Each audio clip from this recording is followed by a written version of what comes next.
Testing, testing, 1, 2, 3. We are live with the Talking Now opinions. This is a segment and a playlist that we have now on YouTube where I go through different opinions I'm having and the way I'm thinking about certain topics in the space of entrepreneurship and media.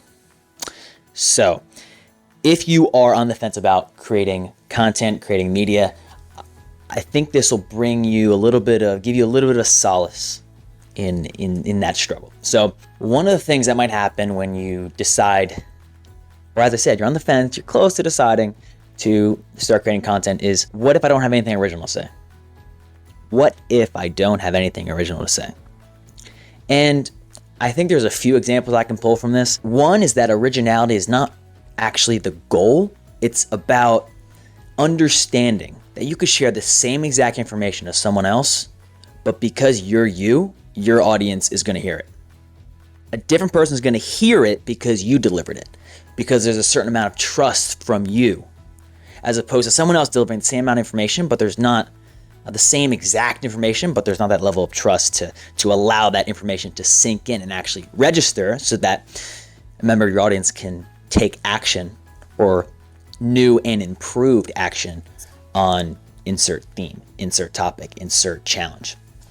Okay, so that's one point. The other point is, and I think as you may already know or follow some of his content, but Mark Randolph, one of the founders of Netflix, he has I remember doing an entrepreneurship boot camp several years ago, and he was one of the speakers at this event.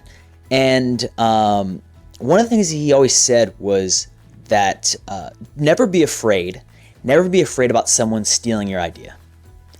Because first off is no idea is really that original. The only thing that really has a chance of being original is the implementation of that idea. And then the second part is, if someone steals your idea and it exists in the marketplace, that's actually a pretty good thing, is because it's been tried before.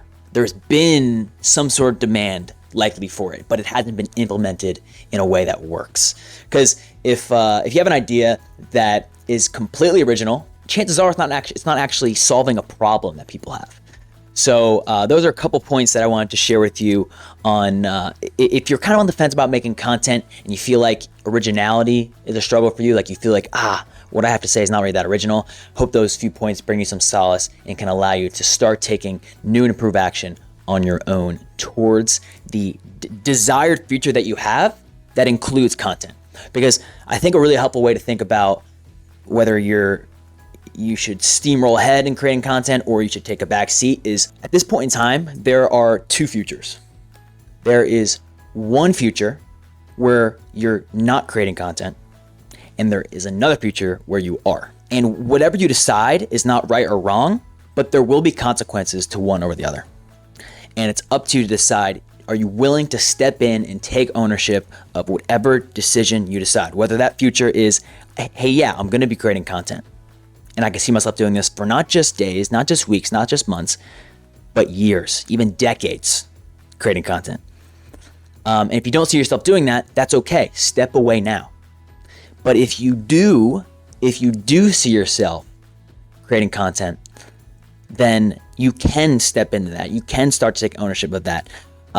Just know that it's gonna require some sacrifice today to build towards that long-term vision, that long time horizon that you have in the future. It's really a matter of deciding on what you're willing to own and live with the consequences of whichever decision.